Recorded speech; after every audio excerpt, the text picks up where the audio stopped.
para poder subirlo luego. Muy bien. Bueno, la semana pasada nos quedamos en el robo de la Gioconda, ¿sí? Que quedaron todos ahí como que se la habían llevado de la Gioconda. Yo les mostraba, ¿te acuerdan la foto de mi hijo con la carpeta, que era el tamaño de la Gioconda, para que se dieran cuenta de que era fácil llevársela abajo del brazo, digamos, a la Gioconda?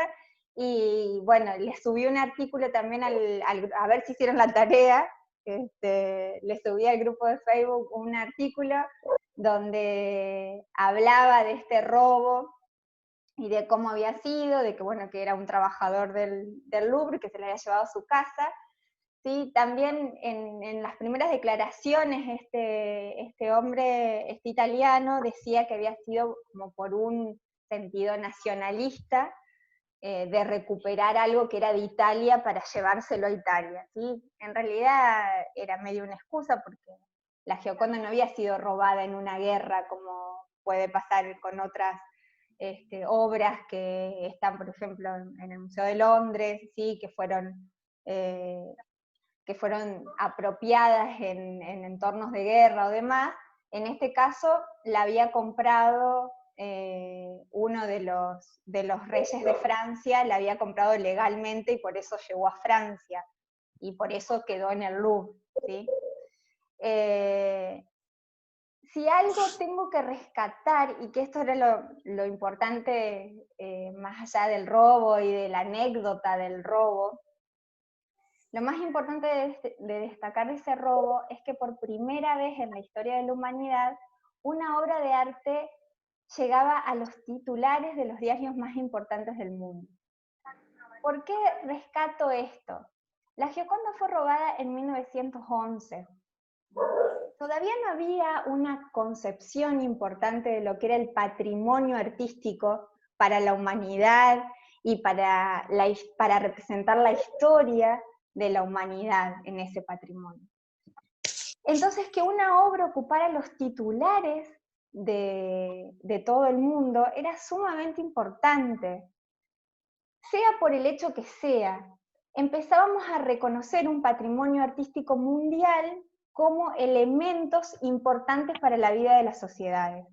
Entonces, ese hecho, más allá de la anécdota de que si la Gioconda es la obra más importante del mundo, no lo es, o es la mejor obra de Leonardo, o no lo es, lo importante era el lugar que le estábamos dando a algo cultural en la humanidad toda, buscando esa obra que se había perdido, ¿sí? Termina siendo como anecdotario que estaba abajo del colchón de este italiano patriótico, pero ese es un punto que quiero rescatar. ¿Por qué es un punto que quiero rescatar? Porque voy a compartir pantalla, así vamos viendo en la línea del tiempo algunos eventos y esa parte en particular. Abran el micrófono, córtenme, pregúntenme.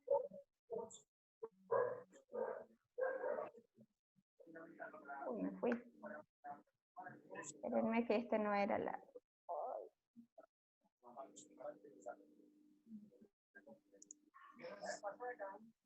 Me fue el power.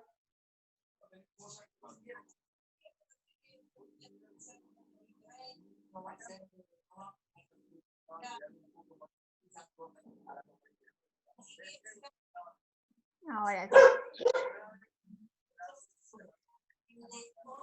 Buenísimo. Ahora sí. Acá está la línea del tiempo, por supuesto acotada la parte donde se hizo la Gioconda y demás, acoté todos estos años. Vamos a ir a esta parte del robo, que es lo que estamos discutiendo en este momento, digamos. El robo fue en 1911, como decíamos la vez pasada, la gente hacía cola para mirar este agujero, este hueco que había quedado en la pared, de cómo lo habían robado, y empieza a salir en todos los periódicos y más buscando esa obra. En 1913 se recupera la Gioconda, la vuelven al Louvre, por supuesto, las colas enormes para ver la Gioconda. El Louvre tiene en este momento 9.000 millones de visitantes por año. Eso es lo que recibe al año ese museo. O sea que imagínense que las colas para entrar todos los días son bastantes, ¿sí? En este momento tiene 380.000 obras de arte en ese museo. Hay 380.000 obras de arte. ¿Sí? Lo repito porque son como datos que pueden llamar la atención. De esos 380.000 obras que hay en el museo, solamente se pueden exponer un 10%. Todas las otras obras están guardadas, obras que tal vez por 100 años nadie ha visto más que los conservadores del museo. Es más, hace 2 años, cuando se acuerdan que subió el Sena un montón, que estaba como desbordado el Sena, estuvieron a 2 días de inundarse los depósitos. O sea, digo a 2 días porque si seguía subiendo el Sena a la velocidad que venía, 2 días más y los depósitos del Louvre se hubieran llenado de agua y todas las obras se hubieran perdido o se hubieran mojado, en su mayoría, algunas perdiéndose por completo. ¿Sí? Hago hincapié en esto porque esta realidad, si bien no en esos números, esta realidad pasa en todos los museos del mundo. Hay un montón de patrimonio que la gente no ve. Es más, una de las cosas que sucede cuando uno va al Louvre, hay un camino especial marcado con carteles solo para ver la Gioconda. Y hay un montón de obras expuestas, digamos, ¿no? Hay el 10% de 380.000 expuestas. Entonces, uno va a ver la Gioconda porque ese es como el atractivo principal del Museo del Louvre. Entonces, vamos más adelante. Se recupera en 1913, se vuelve a poner, se pone en la exposición que habíamos visto la vez pasada, en un lugar especial para la Gioconda y demás. ¿Qué pasa? Se olvida el tema del robo de la Gioconda porque a finales de 1913 se recupera. En 1914 ya empieza la Primera Guerra Mundial. Esto ocupa todo las planas de los diarios y toda la mirada del mundo, lo que hace que se olvidara esta recuperación, o que se olvidara el robo en general, y que siguiera siendo un mito y un ícono la Gioconda. ¿Sí? Bueno. Esta foto es de una alumna de este grupo, creo que está Mariana, que me mandó por WhatsApp, ¿sí? Esa fue la cara que vio cuando puso la Gioconda. Entonces, voy a dejar de compartir para verlo. ¿Qué quiero decir? Así está Mariana. Pues le pedí permiso a Mariana para poner esa foto.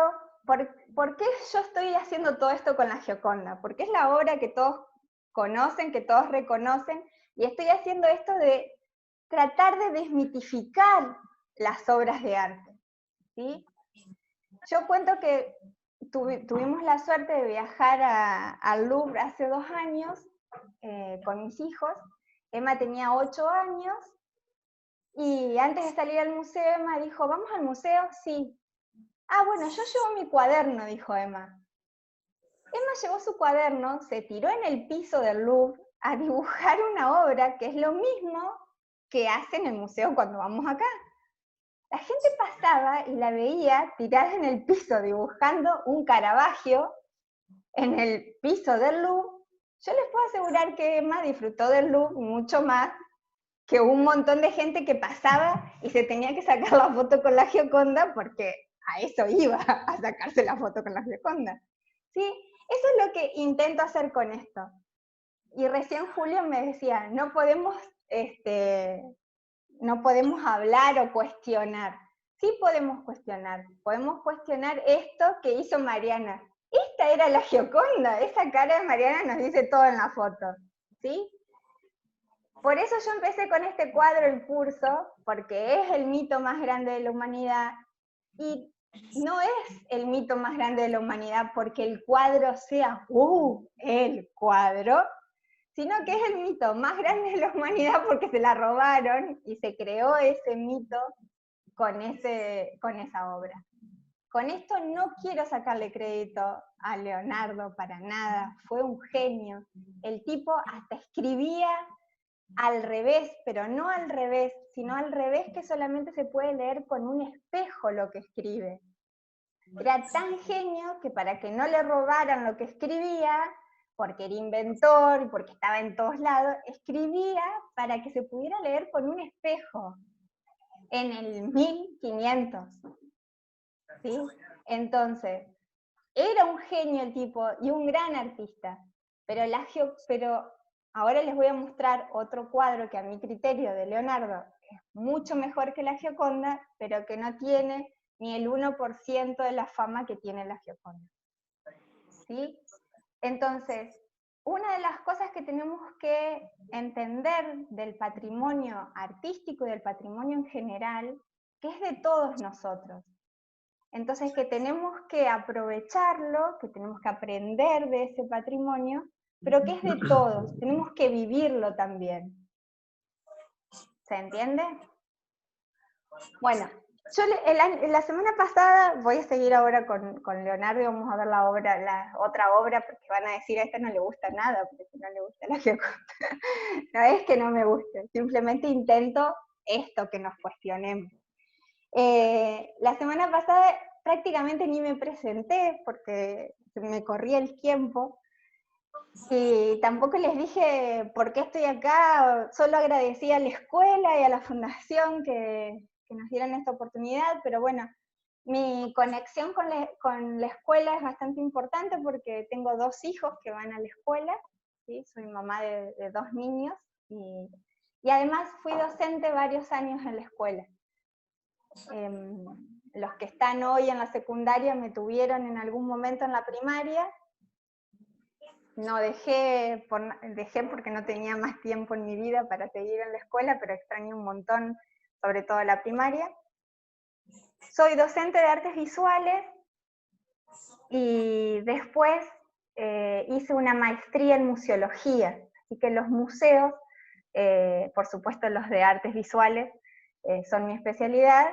Me interesan mucho y me interesa muchísimo todo lo que es la educación dentro de los museos.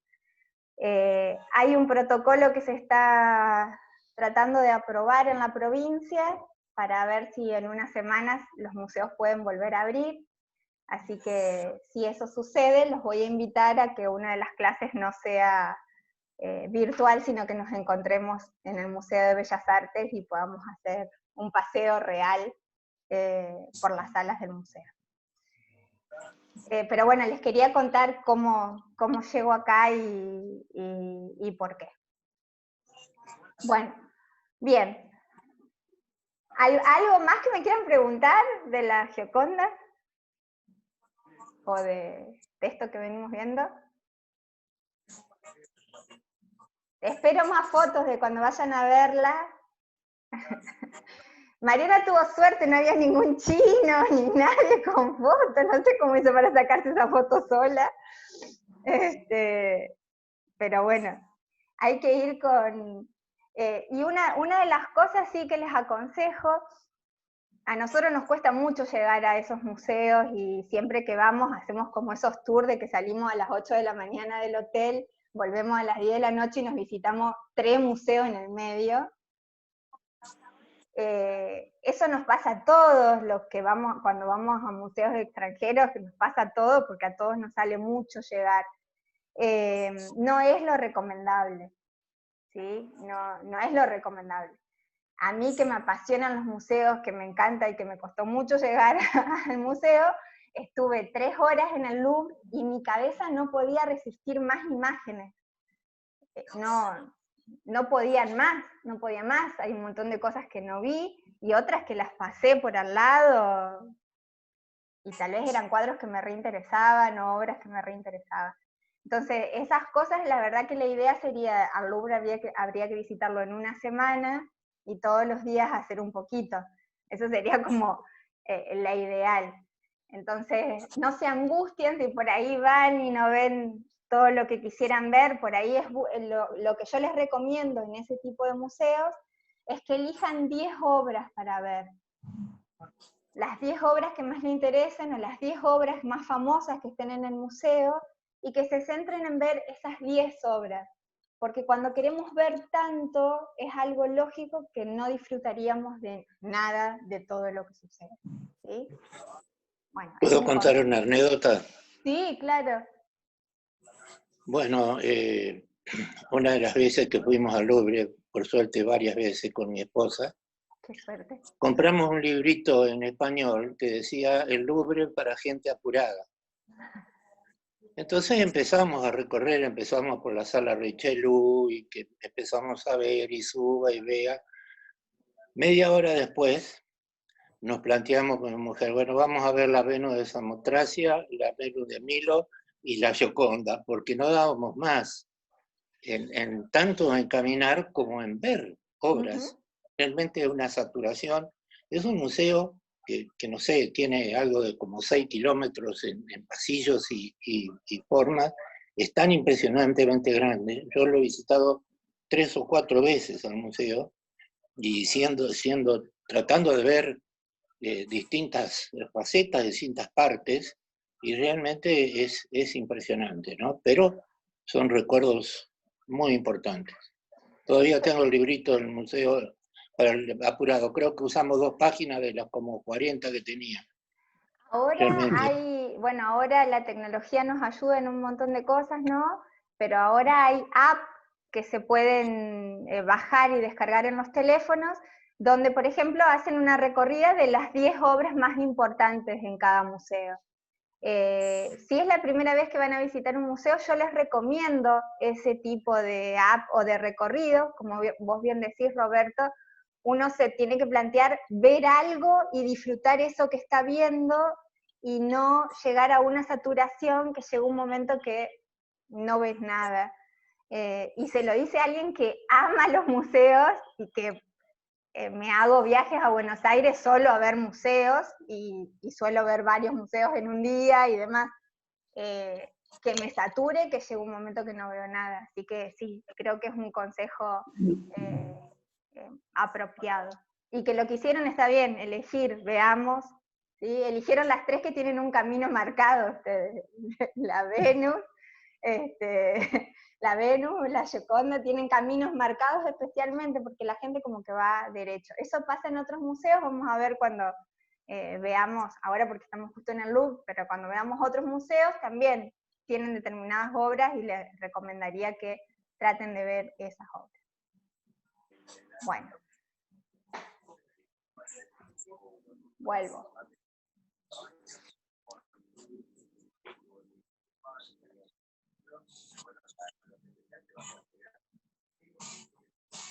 Bueno, la pasamos a Mariana. Volvemos. A ver si. Ahí está. Oh, bueno.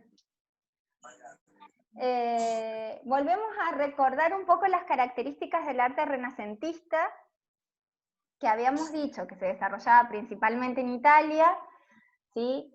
Que había un renacer, sobre todo en Florencia, había como una cuna importante, pero en Italia en general era el centro artístico en el Renacimiento. Les recuerdo que Renacimiento en América no hubo esa concepción de Renacimiento, ¿sí? Que cuando hablamos de Renacimiento hablamos de Europa y especialmente de Italia. El renacer de los valores clásicos era uno de los temas importantes. Ven acá que yo puse de nuevo la fotito del canon de las 7 cabezas y media, de acuerdo al autor que tomemos. Ese canon era buscando el ideal o el hombre ideal que planteaban los griegos, y en el Renacimiento se retoma justamente ese valor. Un progreso técnico y científico, acá puse las máquinas de volar de Da Vinci. El universo a medida del hombre. Acá hay un cambio filosófico en el Renacimiento, donde deja de ser teocentrista, o sea, donde el Dios ya no era el centro de la vida del hombre, y pasa a ser antropocentrista, donde el hombre o todo se hace a medida del hombre. Y para el arte lo que se empieza a descubrir era la perspectiva matemática, sumamente importante para la representación del espacio. Esto era simplemente un recordatorio. Está apareciendo el cartelito de que quedan 10 minutos. Acuérdense que cuando se corte nos volvemos a sumar. Vamos a hablar un poco de esta obra que se llama La Virgen de las Rocas, y que esto es totalmente a mi criterio, es la obra que más me gusta de Leonardo, y que me parece que es una excelente obra del Renacimiento. La Virgen de las Rocas también está en el Louvre, y quería mostrarles en cuál es la sala del Louvre. ¿Sí? Recién Roberto nos decía que eran salas, kilómetros y kilómetros, ¿sí? ¿Se acuerdan cómo estaba la Gioconda en un lugar especial, con una pared, toda una sala para ella? Que si no estoy mal ubicada, esa abertura que está ahí nos lleva a la sala de la Gioconda. ¿Sí? ¿Ven el cursor que yo estoy haciendo? Y es una obra en esa sala.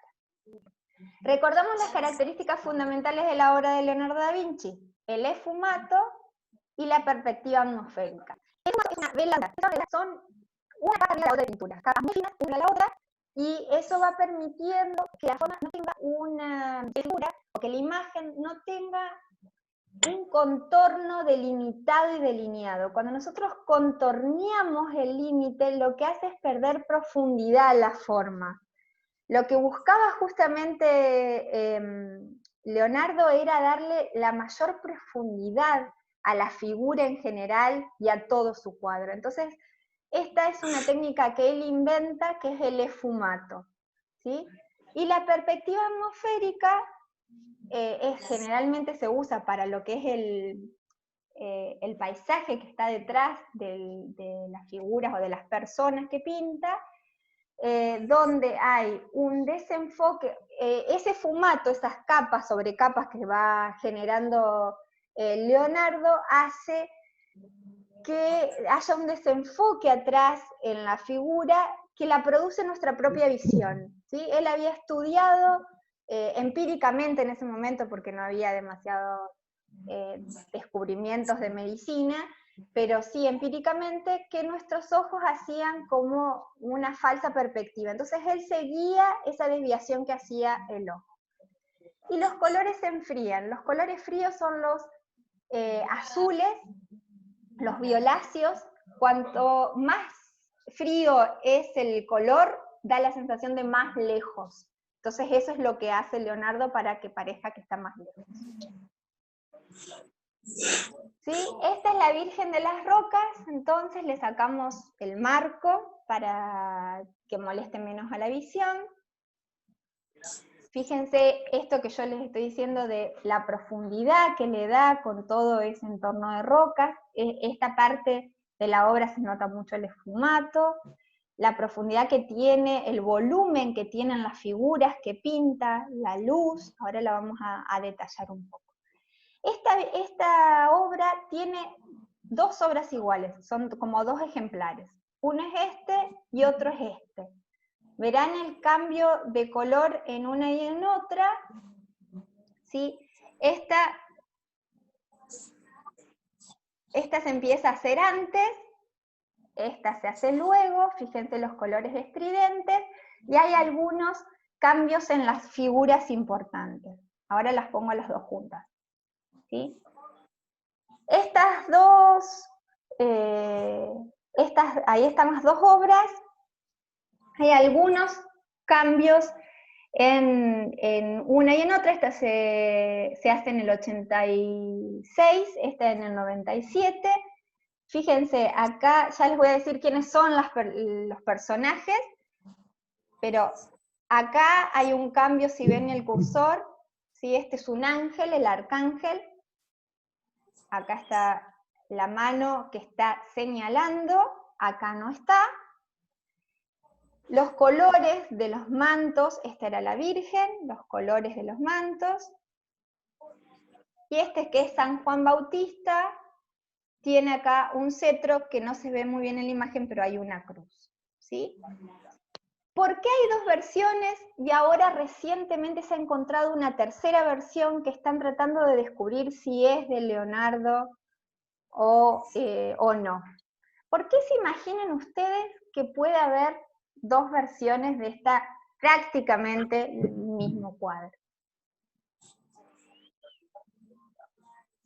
Arriesguen, no pongo nota.